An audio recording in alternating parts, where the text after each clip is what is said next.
ನಮಸ್ಕಾರ ಎಲ್ರಿಗೂ. ಇವತ್ತು KKR ವರ್ಸಸ್ GT 25ನೇ ಮ್ಯಾಚ್ IPL ಕಂಪ್ಲೀಟ್ ಆಯಿತು ಅಂತ ಹೇಳ್ಬೋದು. ಈ GT ಈ ಮ್ಯಾಚ್ನ ವಿನ್ ಆದರು. ಈ ಮ್ಯಾಚ್ ನರೇಂದ್ರ ಮೋದಿ ಸ್ಟೇಡಿಯಂ ಅಹಮದಾಬಾದಲ್ಲಿ ನಡೀತು. ಹಾಗೆ ಕೋಲ್ಕತ್ತವರು ಟಾಸ್ ವಿನ್ ಆಗಿ ಫಸ್ಟ್ ಬ್ಯಾಟಿಂಗ್ ಕೂಡ ಆಯ್ಕೆ ಮಾಡಿಕೊಂಡ್ರು. ಇದೊಂದು ತಪ್ಪು ನಿರ್ಧಾರ ಆಗಿತ್ತು ಅಂತ ಹೇಳ್ಬೋದು. ಯಾಕಂದರೆ ಅಹಮದಾಬಾದ್ ಪಿಚ್ಚಲ್ಲಿ ಯಾರೇ ಟಾಸ್ ವಿನ್ನರು ಬ್ಯಾಟಿಂಗ್ ಫಸ್ಟ್ ತಗೊಂಡಲ್ಲ, ಚೇಸಿಂಗೇ ತೊಗೊತಾರೆ. ಇದೊಂದು ಚೇಸಿಂಗ್ ಫ್ರೆಂಡ್ಲಿ ಪಿಚ್, ಹಾಗೆ ಬ್ಯಾಟಿಂಗ್ ಪಿಚ್ ಆಗಿರುತ್ತೆ.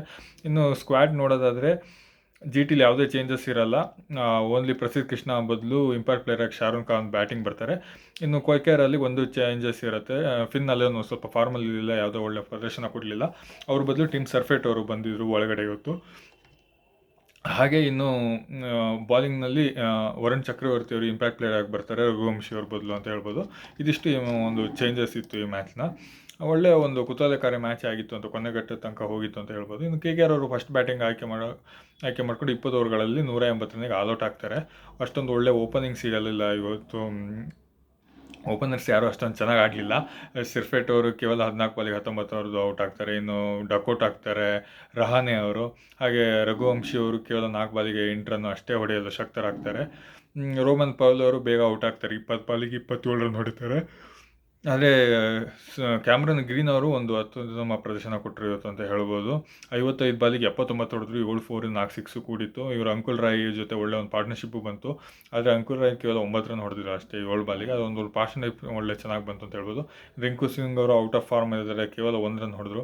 ರಮಣ್ದೀಪ್ ಸಿಂಗ್ ಕೊನೆಯಲ್ಲಿ ಒಂದು ಸಣ್ಣ ಪುಟ್ಟ ಪ್ರದರ್ಶನ ಕೊಟ್ಟರು ಅಂತ ಹೇಳ್ಬೋದು. 8 ಬಾಲಿಗೆ 17 ರನ್, 2 4 1 6. ಸುನಿಲ್ ನರೇನ್ ಡಕೌಟ್, ಯಾವುದೇ ಬಾಲ್ ಕನೆಕ್ಟೇ ಮಾಡೋಕ್ಕಾಗಿಲ್ಲ ಅವರಿಗೆ. ಹಾಗೆ ಕಾರ್ತಿಕ್ ತ್ಯಾಗಿ ಅವರು 6 ರನ್ನಿಗೆ ರನ್ಔಟ್ ಆದರು. ಅದೊಂದು 6 ಮಾತ್ರ ಚೆನ್ನಾಗಿ ಹೊಡೆದ್ರು ಸಿರಾಜಿಗೆ ಅಂತ ಹೇಳ್ಬೋದು. ಇನ್ನು ವೈಭವ್ ಅವರು ನಾಟ್ಔಟ್ ಆಗದೆ ಯಾವುದೇ ರನ್ ಗಳಿಸಲು ಆಸಕ್ತರಾದರು ಅಂತ ಹೇಳ್ಬೋದು. ಇನ್ನು ಕ್ಯಾಮರನ್ ಗ್ರೀನ್ ಅವರು ಒಂದು ಒಳ್ಳೆ ಪ್ರದರ್ಶನ ಕೊಟ್ಟರು, ಆದರೆ ಫಿನಿಶಿಂಗ್ ಮಾಡೋಕ್ಕಾಗಲಿಲ್ಲ. ಕೊನೆಯಲ್ಲಿ ಒಳ್ಳೆ ಶಾಟ್ ಹೊಡಿಯೋಕ್ಕೆ ಆಗಿಲ್ಲ. ಕೆಲವೊಂದು ಸಿಂಗಲ್ ಕೊಡ್ತಿದ್ರು. ಕಾರ್ತಿಕ್ 19 ಫಸ್ಟ್ ಬಾಲಲ್ಲಿ ಸಿಂಗಲ್ ತೊಗೊಂಡ್ರು. ನೆಕ್ಸ್ಟ್ ಬಾಲೇ ತ್ಯಾಗಿ ಬಿಟ್ ಮಾಡಿದ್ದನ್ನು ಸೀದಾ ಕೀಪರ್ ಹತ್ರ ಹೋಗಿದ್ದು ಓಡಿ ಹೋಗಿಬಿಟ್ರು. ಅದು ಏನಕ್ಕೆ ಸಿಂಗಲ್ ಕೊಟ್ಟರು ಅಂತಲೂ ಗೊತ್ತಿಲ್ಲ. ಕೊನೆಯವರಲ್ಲಿ ರಶೀದ್ ಖಾನಿಗೆ ಅವರು ಮೊದಲು ಎಲ್ಲ ಚೆನ್ನಾಗಿ ಆಡಿದರು ಮೊದಲು ಓವರ್ಗಳಲ್ಲಿ. ಈ ಕೊನೆಯವರಲ್ಲಿ ಚೆನ್ನಾಗಿ ಆಡೋಕ್ಕೂ ಆಗಲಿಲ್ಲ ಅಂತ ಹೇಳ್ಬೋದು. ಒಳ್ಳೆ ಡೀಸೆಂಟ್ ಬಾಲಿಂಗ್ ಪ್ರದರ್ಶನ ಕೊಟ್ಟರು GT ಅವರು ಅಂತ ಹೇಳ್ಬೋದು. ಸಿರಾಜ್ ಅವರು 4 ಓವರಿಗೆ 23 2 ರನ್ನು. ಕೆಸಿರ್ ರೆಬರ್ಡ್ 4 ಓವರ್ 29 3 ವಿಕೆಟು.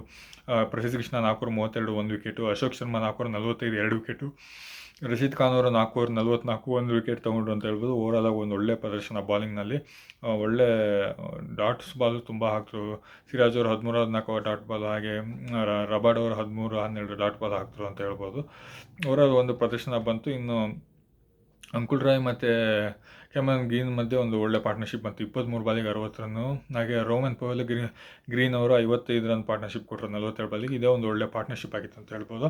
ಇನ್ನು ಈಗ ಚೇಸಿಂಗ್ ಬೆನ್ನತ್ತಿದ್ದ ಗುಜರಾತ್ ಟೈಟನ್ಸ್ ಅವರು ಒಂದು ಒಳ್ಳೆ ಓಪನಿಂಗ್ಗೆ ಬಂತು. ಸಾಯಿ ಸುದರ್ಶನ್ ಅವರು 16 ಬಾಲಿಗೆ 22 ಹೊಡೆದು ಔಟ್ ಆದರು ಅಂತ ಹೇಳ್ಬೋದು. ಇನ್ನು 19 ಪಾಯಿಂಟ್ ಓವರ್ಗಳಲ್ಲಿ 5 ವಿಕೆಟ್ ಕಳ್ಕೊಂಡು 181 ರನ್ ಗಳಿಸಿ ಈ ಮ್ಯಾಚ್ನ 5 ವಿಕೆಟ್ನಿಂದ ಗೆದ್ದರು.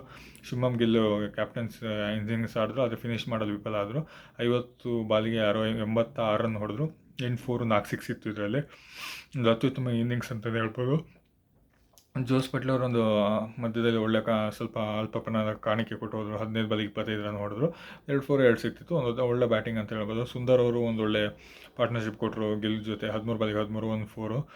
ಹಾಗೆ ಗೇನ್ ಫಿಲಿಪ್ ಅವರು ಕೊನೆಯಲ್ಲಿ 16 ಬಾಲಿಗೆ 19 ಹೊಡೆದ್ರು, 2 4 ಸಹಿತ. ಮ್ಯಾಚ್ ಫಿನಿಶ್ ಮಾಡ್ಬೋದಿತ್ತು, ಆದರೆ ಕೊನೆ ಓವರಲ್ಲಿ ಔಟ್ ಆದರು ಅಂತ ಹೇಳ್ಬೋದು. ತೆವಟೆ ಅವರು 6 ಬಾಲಿಗೆ 7 ರನ್ ನಾಟ್ಔಟ್ ಆಗಿದೆ. ಹಾಗೆ ಶಾರುಖ್ ಖಾನ್ ಅವರು 2 ಬಾಲಿಗೆ 3 ರನ್ ಹೊಡೆದ್ರು ಅಂತ ಹೇಳ್ಬೋದು. ಇಲ್ಲಿ ಗಿಲ್ ಒಂದು ಒಳ್ಳೆ ಬ್ಯಾಟಿಂಗ್ ಪ್ರದರ್ಶನ ಕೊಟ್ಟು ಒಳ್ಳೆ ಶಾಟ್ಗಳು ಹೊಡೆದ್ರು, ಆದರೆ ಗಿಲ್ ಕ್ಯಾಚ್ ಮಾತ್ರ ಅಷ್ಟೇ ಅದ್ಭುತವಾಗಿ ಗ್ರೀನ್ ಹಿಡಿದ್ರು ಅಂತ ಹೇಳ್ಬೋದು. ಇನ್ನು ಬಾಲಿಂಗ್ನಲ್ಲಿ ವೈಭವ್ ಅವರವರು 4 ಓವರ್ 35 1 ವಿಕೆಟು. ಕಾರ್ತಿಕ್ ತ್ಯಾಗಿ ಅವರು 4 ಓವರ್ 40. ಅಂಕುಲ್ ರಾಯ್ ಅವರು 3 ಓವರ್ 37 ಅಂತ ಹೇಳ್ಬೋದು. ಒಳ್ಳೆ ಬಾಲಿಂಗ್ ಪ್ರದರ್ಶನ ಕೊಟ್ಟಿದ್ದು ಸುನಿಲ್ ನರೇನ್ 4 ಓವರ್ 28 ರನ್ ಕೊಟ್ಟು 1 ವಿಕೆಟ್ ತೊಗೊಂಡ್ರು. ಹಾಗೆ ವರುಣ್ ಚಕ್ರವರ್ತಿ ಅವರು 4 ಓವರಿಗೆ ಒಂದು 34 ರನ್ ಕೊಟ್ಟು 2 ವಿಕೆಟ್ ತೊಗೊಂಡ್ರು. ಔಟ್ ಆಫ್ ಫಾರ್ಮಲ್ಲಿದ್ದರು. ಈ ಮ್ಯಾಚಲ್ಲಿ ಸ್ವಲ್ಪ ಫಾರ್ಮಿಗೆ ಬಂದೇ ಕಾಣ್ತಾ ಇದೆ. ರಮಣ್ದೀಪ್ ಸಿಂಗ್ ಅವರಿಗೆ ಕೊನೆ ಓವರ್ ಸಿಕ್ತು. ಅವ್ರು 4 ಬಾಲಲ್ಲಿ 5 ರನ್ ಕೊಟ್ಟರು, 1 ವಿಕೆಟ್ ಕೂಡ ತೊಗೊಂಡ್ರು ಗೇನ್ ಫಿಲಿಪಿಂದು. ಒಂದು ಮ್ಯಾಚ್ ಕೊನೆಯ ಹಂತ ತನಕ ಬಂದಿತ್ತು, ಒಂದು ಚೆನ್ನಾಗಿ ಕೂಡ ಹೋಯಿತು ಅಂತ ಹೇಳ್ಬೋದು.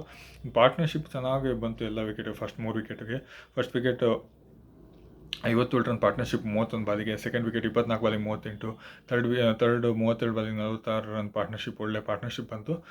ಗಿಲ್ ಅವರು ಒಂದು ಕ್ಯಾಪ್ಟನ್ಸಿ ಇನ್ನಿಂಗ್ಸ್ ಆಡಿ ಮ್ಯಾಚ್ನ ಕೂಡ ಗೆಲ್ಲಿಸಿದ್ರು ಅಂತ ಹೇಳ್ಬೋದು. ಓವರಾಲ್ ಆಗಿ ಒಂದು ಅತ್ಯುತ್ತಮ ಪ್ರದರ್ಶನ. ಗಿಲ್ ಪ್ರದರ್ಶನಕ್ಕೆ ಮ್ಯಾಚ್ ಕೂಡ ಸಿಕ್ತು ಇವತ್ತು ಅಂತ ಹೇಳ್ಬೋದು. ಕನ್ಸಿಸ್ಟೆಂಟಾಗಿ ಚೆನ್ನಾಗಿ ಆಡ್ತಿದ್ದಾರೆ ಗಿಲ್ಲು ಅಂತ ಹೇಳ್ಬೋದು. ಇನ್ನು IPL ಸೀಸನಲ್ಲಿ ಫಸ್ಟ್ 6 ಮ್ಯಾಚಲ್ಲಿ ಯಾವುದೇ ಗೆಲುವಿಲ್ಲ ಇರೋದು. ತುಂಬ ಡೆಕ್ಕನ್ ಚಾರ್ಜರ್ಸ್ 2012ರಲ್ಲಿ ಇದು ಫಸ್ಟ್ 6 ಮ್ಯಾಚಲ್ಲಿ ಯಾವುದು ಗೆಲ್ಲಕ್ಕಾಗಿರಲಿಲ್ಲ. GD 2013ರಲ್ಲಿ ಯಾವುದು ಗೆಲ್ಲಕ್ಕಾಗಿಲ್ಲ. RCB 2019ರಲ್ಲಿ ಯಾವುದು ಗೆಲ್ಲಕ್ಕಾಗಿಲ್ಲ. MI ಅವರು 2022ರಲ್ಲಿ ಯಾವುದು ಗೆಲ್ಲಕ್ಕಾಗಿಲ್ಲ ಫಸ್ಟ್ 6 ಮ್ಯಾಚಲ್ಲಿ. ಈಗ KKRದು ಅದೊಂದು ದಾಖಲೆಗೆ ಆ್ಯಡ್ ಆಗಿದ್ದಾರೆ ಅಂತ ಹೇಳ್ಬೋದು. ಇನ್ನು GT ಅವರು 4 ಏನೋ ಮ್ಯಾಚ್ ವಿನ್ ಆಗಿರೋ 5 ಮ್ಯಾಚಲ್ಲಿ KKR ವಿರುದ್ಧ ಕಂಪ್ಲೀಟೆಡ್ ಆಗಿರೋ ಮ್ಯಾಚಲ್ಲಿ ಒಂದು ಒಳ್ಳೆಯ ಪ್ರದರ್ಶನ ಕೊಡ್ತಿದ್ದಾರೆ KKR ಮೇಲೆ ಅಂತಲೇ ಹೇಳ್ಬೋದು GT ಅವರು. ಇನ್ನು ಲಾಂಗೆಸ್ಟ್ ಲೂಸಿಂಗ್ ಸ್ಟ್ರೀಕ್ KKR IPLಲ್ಲಿ 2009ರಲ್ಲಿ 9 ಮ್ಯಾಚ್ ಸೋತಿದ್ರು. 2025-26ರಲ್ಲಿ ಅಂದರೆ ಈಗ ರನ್ನಿಂಗಲ್ಲಿ 7 ಮ್ಯಾಚ್ ಸೋತಿದ್ದಾರೆ. ಹೋದ ವರ್ಷನೂ ಲಾಸ್ಟ್ ಮ್ಯಾಚ್ ಸೋತಿದ್ರು. 2019ರಲ್ಲಿ ಕಂಟಿನ್ಯೂಸ್ 6 ಮ್ಯಾಚ್ ಸೋತಿದ್ರು. 2022ರಲ್ಲಿ 5 ಮ್ಯಾಚ್ ಸೋತಿದ್ರು ಅಂತ ಹೇಳ್ಬೋದು. ಇದಿಷ್ಟು ಒಂದು ಈ KKRನ ದಾಖಲೆ ಅಂತಲೇ ಹೇಳ್ಬೋದು. ಇನ್ನು ಪಾಯಿಂಟ್ಸ್ ಟೇಬಲಲ್ಲಿ RCB ಟಾಪಲ್ಲೇ ಇದೆ ಅಂತ ಹೇಳ್ಬೋದು. GT 4th ಪೊಸಿಷನಿಗೆ ಬಂದರು, 3 ಗೆಲುವು 2 ಸೋಲಿನಲ್ಲಿ ಅಂತ ಹೇಳ್ಬೋದು. ನೋಡೋಣ ಇನ್ನು ಹೇಗೆ ಹೋಗುತ್ತೆ ಅಂತ. ಪಾಯಿಂಟ್ಸ್ ಟೇಬಲ್ ಒಳ್ಳೆ ಒಂದು RCB ಹಾಗೆ ಪಂಜಾಬಿಗೆ ಫಸ್ಟ್ ಪೊಸಿಷನ್ ಬಂದಿದೆ ನಿನ್ನೆ ಗೆಲುವಿನೊಂದಿಗೆ. ಇನ್ನು RCB RR ಒಳ್ಳೆ ಟಾಪ್ 2 ಆ್ಯಂಡ್ 3ಯಲ್ಲಿದ್ದಾರೆ ಅಂತ ಹೇಳ್ಬೋದು. ಇವು 3 ಕ್ವಾಲಿಫೈ ಅದು ಗ್ಯಾರಂಟಿ ಅಂತಲೂ ಒಂದು ಊಹೆ ಮಾಡ್ಬೋದು.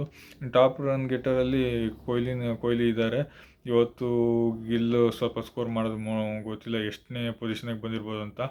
165 ಇತ್ತು, ಒಂದು ಇವತ್ತು 80 ಅಂದರೆ ಮೋಸ್ಟ್ಲಿ ಆರೆಂಜ್ ಕ್ಯಾಪ್ ಅವರಿಗೆ ಹೋಗಿರ್ಬೋದು ಅಂತ ಮಾಡ್ಕೊಳ್ತೀನಿ. ಹಾಗೆ ಮೋಸ್ಟ್ ವಿಕೆಟ್ಸಲ್ಲಿ ಕೂಡ ಪ್ರಸಿದ್ಧ ಕೃಷ್ಣ ಅವರು ಕಂಟಿನ್ಯೂ ಆಗಿದ್ದಾರೆ 11 ವಿಕೆಟು. ಹಾಗೆ CSK ಅನ್ಸುಲ್ ಕಂಬೋಜ್ ಅವರು 10 ವಿಕೆಟಿಂದ ಸೆಕೆಂಡ್ ಪೊಸಿಷನಲ್ಲಿ ಇದ್ದಾರೆ ಅಂತ ಹೇಳ್ಬೋದು. ಇದಿಷ್ಟು ಈ ಮ್ಯಾಚ್ನ ಒಂದು ಹೈಲೈಟ್ಸ್ ಆಗಿತ್ತು. ಧನ್ಯವಾದಗಳು.